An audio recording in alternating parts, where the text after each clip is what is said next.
शेरा मान्य सन्माननीय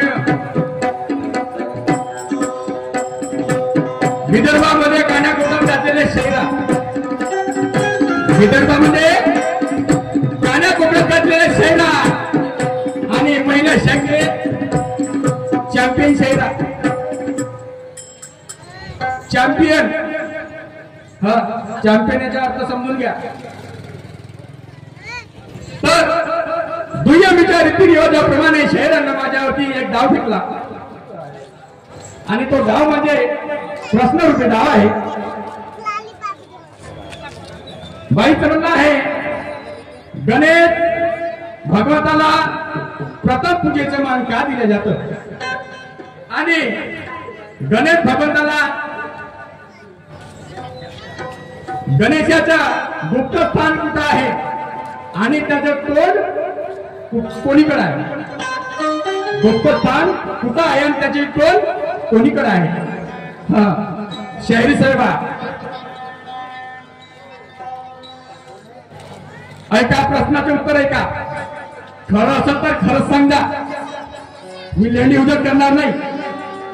हा, मी सीध्या रस्त्याने चालणारा माणूस आहो. मला जर कुठं खटकलं तर मी साधारणपणे तो सोडतही नाही. हा, मान्य शहरा रुंदताई कोणत्या कानाकोपऱ्यामध्ये लपले असाल, झोपले असाल, बसले असाल, चहाचा घूट घेतले असाल, पाण्याचा घेतले असाल, परंतु लक्ष माझ्या उत्तराकडे असू द्या. हा, मला तर वाटते सांगावं असं वाटते, कमीत कमी तमाशा करत आहोत नाही का? आपण तमाशा करत आहोत, भजन करत आहोत का? नाही, आपण तमाशा करत आहोत. तर गणेश भगवंताकडे